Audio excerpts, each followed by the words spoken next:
नमस्कार प्रणाम, मैं आपका अपना विशु राय हाजिर हूं जुर्म की दुनिया की एक और नई कहानी के साथ। साथियों, उम्मीद है कि आप सभी साथी स्वस्थ होंगे, मस्त होंगे, अपना और अपने परिवार का ख्याल रख रहे होंगे।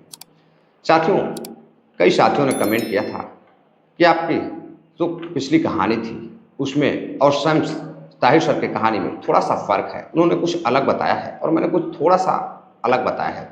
साथियों, सभी लोग, चाहे सैम सर हों, चाहे मैं हूँ, चाहे कोई भी यूट्यूबर, डिजिटल मीडिया का जो भी पत्रकार है, वह अलग अलग जगह से सबूत इकट्ठे करता है।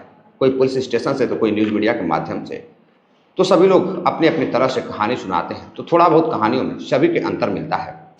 तो साथियों, आपका जो विश्वास है, मैं हमेशा आपके विश्वास पर खड़ा रहता हूँ। यह मेरा विश्वास है और मैं आपको विश्वास दिलाता हूँ कभी भी सामाजिक तौर पर जो गलत कहानियाँ हैं, वैसी कहानियाँ आपको देखने सुनने को कभी नहीं मिलेगी, क्योंकि आप जो इतना प्यार देते हैं, सपोर्ट देते हैं, मुझ पर विश्वास करके ही देते हैं। तो साथियों, कहानी हमेशा सही रहेगी। कई बार होता है कि पुलिस केस में कहानी कुछ और रहती है और सामाजिक स्तर पर, गांव स्तर पर, शहर स्तर पर, आस पड़ोस के लोगों का कुछ और ही कहना होता है।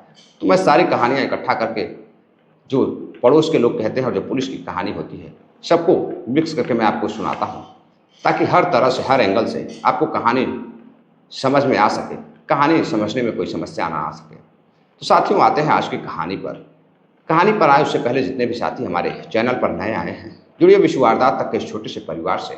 अपना प्यार दीजिए, अपना सपोर्ट दीजिए, चैनल को सब्सक्राइब करिए और वीडियो अच्छी लगी तो वीडियो को शेयर भी करिए, वीडियो को लाइक भी करिए।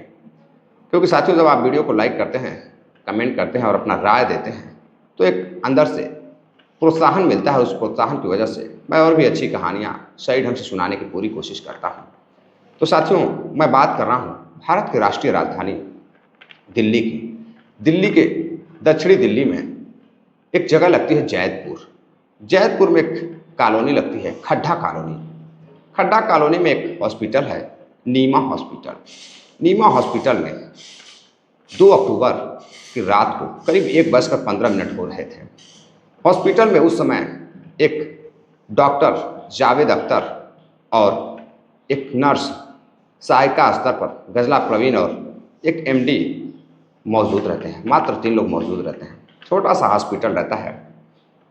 तभी 2 बच्चे नाबालिग उस हॉस्पिटल में रात 1:15 पर जाते हैं और जाने के बाद नर्स से कहते हैं कि उसके एक लड़का नर्स से कहता है उसका जो दूसरा साथी, उसके पैर में काफ़ी गंभीर चोटें आई हैं, उसे पट्टी मलहम की ज़रूरत है। अब नर्स डॉक्टर को बुलाती है, डॉक्टर आते हैं, पेशेंट केबिन में जाते हैं और जाने के बाद डॉक्टर जावेद अख्तर उस लड़के का मलहम पट्टी करते हैं। अब ट्रीटमेंट करने के बाद डॉक्टर उस लड़के को छोड़ देते हैं। गजाला प्रवीण और एमडी अपने केबिन में चली जाती हैं। तभी वो लड़का डॉक्टर के केबिन में जाता है, डॉक्टर से कुछ बातचीत करता है और तभी 1:20 पर काफ़ी तेज़ आवाज़ में गोली चलने की आवाज़ आती है। अब गजला प्रवीण और एमडी जो उस समय मौजूद थे हॉस्पिटल में, वो दौड़ते हुए डॉक्टर के केबिन के पास जाते हैं तो देखते हैं कि जावेद अख्तर के कनपट्टी पर गोली लगी है और वह उनके कनपट्टी से काफ़ी खून निकल रहा है, वह तड़फ रहे हैं। अब इधर उन दोनों लड़कों को पकड़ने के प्रयास करने का कोशिश जो एमडी रहता है करता है, लेकिन वो डर जाता है कि उसके हाथ में हथियार है, कहीं वो मार न दे। अब दोनों वहाँ से फरार हो जाते हैं। फ़ौरन ही पुलिस को फ़ोन किया जाता है। मौके पर पुलिस पहुँचती है। पुलिस जाती है, जांच पड़ताल करती है और डॉक्टर साहब को हॉस्पिटल लेकर जाती है, लेकिन तब तक वो मर चुके थे।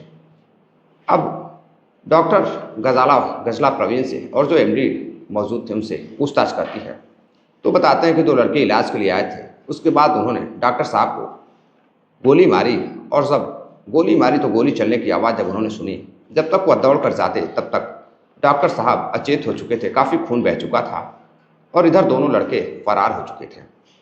अब पुलिस सीसीटीवी फुटेज निकालती है। साथियों, जब सीसीटीवी फुटेज चेक करती है पुलिस, तो उसमें दिखाई देता है कि 2 लड़के हथियार लहराते हुए वहाँ से भाग रहे हैं। अब पुलिस उसकी फ़ोटोज़ लेकर अब उसे ढूंढने की कोशिश करती है।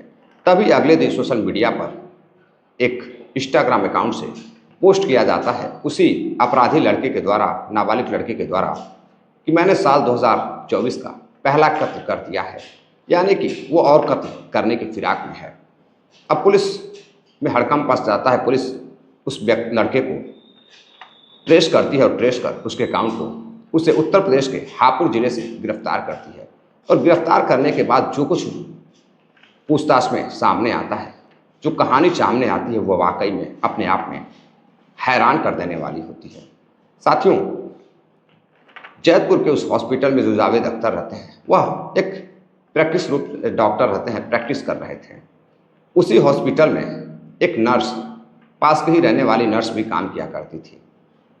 अब आते जाते आपस में बातचीत करते उस नर्स का डॉक्टर से अफेयर हो जाता है। दोनों एक दूसरे को चाहने लगते हैं। अब इधर बात संबंधों तक पहुंच जाती है। दोनों एक दूसरे के साथ हॉस्पिटल में ही समय व्यतीत करने लगते हैं। धीरे धीरे समय बीतता गया, लेकिन एक रात वो अपने घर पर डॉक्टर से बातें कर रही थी। जब डॉक्टर से बात कर रही थी, तभी उसका पति बगल में सो रहा था। पति की नींद खुल जाती है, और जब नींद खुलती है तो देखता है कि उसकी पत्नी किसी और से बातें कर रही है। और बात करने का जो नज़रिया है, जो तरीका है, वह प्रेमी प्रेमिका का है, जो भाव है। अब उस भाव को सुनकर उसका पति परेशान हो जाता है और अपनी पत्नी से कहता है कि रात को सोते वक्त किसी से बातें ना किया करो, तुम ये किससे बातें कर रही हो? तो बताती है कि मैं अपने डॉक्टर से बात कर रही हूँ, एक पेशेंट आया हुआ है, उसी की बातचीत चल रही है। लेकिन पति को शक हो जाता है। अब वो अपने पत्नी का पीछा करने लगता है, उसे ट्रेस करने लगता है। तो कई बार वह डॉक्टर के साथ घूमते हुए देखता है, कई बार उसे केबिन में आते जाते देखता है। तो नर्स का काम है केबिन में डॉक्टर के पास आना जाना। लेकिन बार बार वो रात रात को, कभी दिन में छुप छुप कर बातें करती थी। वीडियो कॉल पर भी बातें होती थी। और उधर वह कई बार रात रात को नाइट शिफ्ट में डॉक्टर के पास ही हॉस्पिटल में रहती थी जावेद अख्तर के साथ। अब इधर उसका पति पूरी तरह से श्योर हो जाता है कि उसका उस डॉक्टर के साथ कहीं ना कहीं जावेद अख्तर के साथ कोई अफेयर चल रहा है। अब कंफर्म करने के बाद वो अपनी पत्नी को डांट फटकार लगाता है और हॉस्पिटल में काम न करने की नसीहत देता है। लेकिन पत्नी मानने को तैयार नहीं होती है। अब आए दिन घर में झगड़े होने लगते हैं, डॉक्टर और उस नर्स के संबंधों को लेकर, प्रेम संबंधों को लेकर। अब घर में एक 16 साल की लड़की भी रहती है, नाबालिग लड़की, जो दोनों की बेटी रहती है।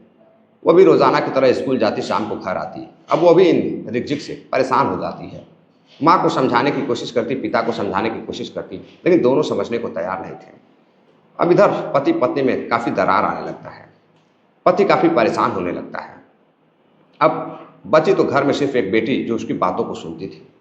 लेकिन एक दिन जब वह बाजार में घूम रहा था, तो वो देखता है उसकी बेटी किसी लड़के के साथ बाइक पर घूम रही है। तब यह सब देखता है तो हैरान रह जाता है। शाम को बेटी जब घर पर आती है, तो अपने बेटी से पूछताछ करता है कि तुम कहाँ घूम रही थी? तो बेटी बताती कि वो स्कूल गई थी और स्कूल से सीधे घर आ रही है। पिता सारा मामला समझ जाता है, इस लड़की का कोई ना कोई बॉयफ्रेंड जरूर है। अब इधर अपने पत्नी से भी परेशान था, बेटी से भी परेशान होने लगता है। लेकिन एक दिन उसके दिमाग में एक खूंखार प्लान तैयार होता है। अब प्लान के तहत एक दिन जब वो अपनी बेटी को फ़ोन पर चोरी छुप के अपने बॉयफ्रेंड से बात करते हुए सुनता है, तो सुनने के बाद वह अपनी बेटी को रंगे हाथों पकड़ लेता है। पकड़ने के बाद वह कहता है कि मैं तुम्हारे बॉयफ्रेंड से मिलना चाहता हूँ। अब लड़की काफ़ी डर जाती है। डरी सहमी लड़की अपने पिता से कहती है कि पापा ऐसी कोई बात नहीं है। लेकिन वो सब कुछ समझ चुका था। वो कहता है बेटी डरने की ज़रूरत नहीं है, मैं तुम्हारी उससे शादी करवा दूंगा, तुम मुझे उससे मिलाओ। अब उधर उसकी बेटी अपने प्रेमी को फ़ोन करती है, बातचीत करती है और बताती है कि मेरे पिताजी तुमसे शादी कराना चाहते हैं, तुमसे मिलना चाहते हैं। अब इधर वो लड़का काफ़ी खुश होता है और मिलने के लिए एक जगह पर अपनी प्रेमिका के पिता के साथ मुलाकात करता है।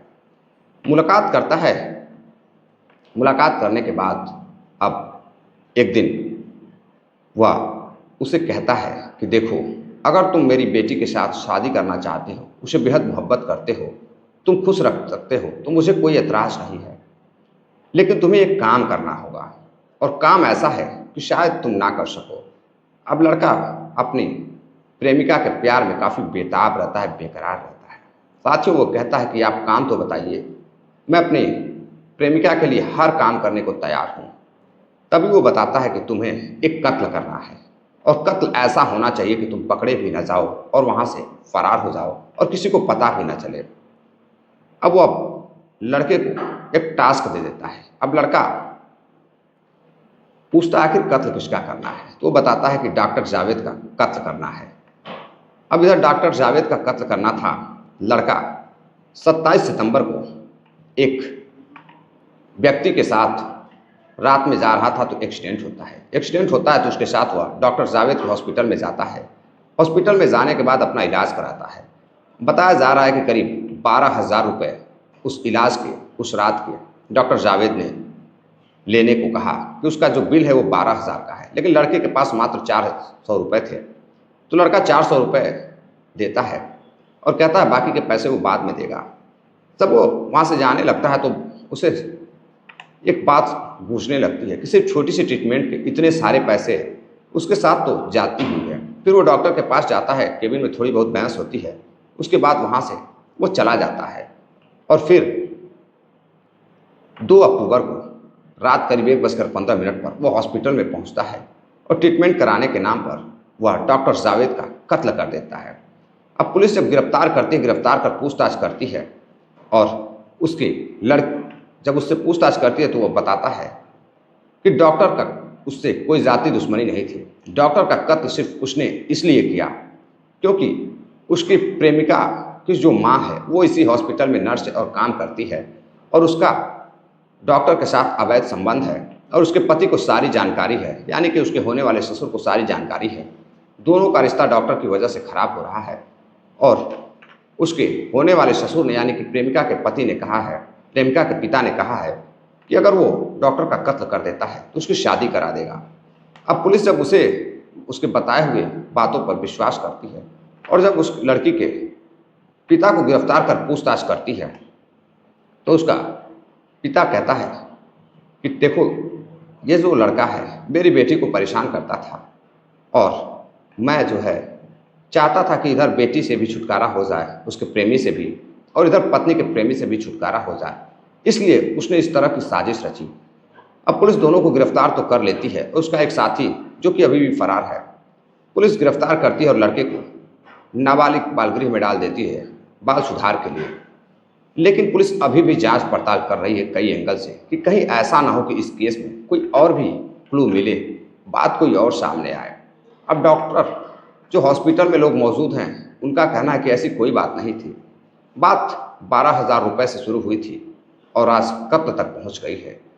अब साथियों जो भी इस कहानी को सुनता वो हैरान रहता कि एक पिता अगर अपनी बेटी के प्रेमी से भी परेशान होता है और उधर अपनी पत्नी से भी परेशान होता है तो एक तीर से 2 निशाना साधने की कोशिश करता है और ऐसा तीर चलाता है कि जिससे उसकी बेटी का प्रेमी भी उससे दूर हो जाता है, एक बला टल जाती है, और दूसरा उसकी पत्नी का जो नाजायज संबंध, अवैध संबंध कुछ न्यूज़ मीडिया के हिसाब से जो बताया जा रहा है तो वो भी समाप्त हो जाएगा। अब ऐसा सातिर व्यक्ति जो अपनी पत्नी और खुद के झगड़े को भी सुलटा लेता है और उधर उसकी बेटी जो गलत राह पे चल रही थी अपने प्रेमी के साथ उससे अपनी बेटी को उस प्रेमी से भी दूर कर देता है। तो साथियों ये थी आज की पूरी कहानी। कहानी सुनाने का उद्देश्य किसी को हैरान करना या परेशान करना नहीं था, बल्कि आपको जागरूक करना है। साथियों चलते चलते कुछ साथियों ने कमेंट किया है जिनका नाम है फैजल खान भाई हैं, राजस्थान अजमेर से, हमेशा हमारी कहानी को सुनते हैं। शाहिर खान हैं, उत्तर प्रदेश वाराणसी के रहने वाले हैं। डॉक्टर AK अग्नोत्री जी हैं, उत्तर प्रदेश प्रयागराज के रहने वाले हैं। सुनील चौधरी जी हैं, सेंट्रल जेल बीकानेर से, हमेशा हमारी कहानी को सुनते हैं। और डॉक्टर मुकेश कुमार हैं, यह भी प्रयागराज के ही रहने वाले हैं। तो आप सभी साथियों का बहुत बहुत धन्यवाद जो आप इतना प्यार सपोर्ट देते हैं। आगे भी उम्मीद है आप इतना प्यार सपोर्ट करते रहेंगे। वीडियो अच्छी लगी हो तो वीडियो को शेयर करिएगा और इस कहानी में और ऐसा क्या क्लू हो सकता है जो आपके अनुसार लगता है कि इस कहानी में एक और कोई जो पुलिस क्लू ढूंढ रही है आपके हिसाब से डॉक्टर के मर्डर के पीछे और क्या ऐसा राज हो सकता है। अगर आप में से किसी को पता हो तो आप कमेंट कर ज़रूर बताइए। मिलते हैं एक और नई कहानी के साथ, तब तक अपना ख्याल रखिएगा। जय हिंद, नमस्कार।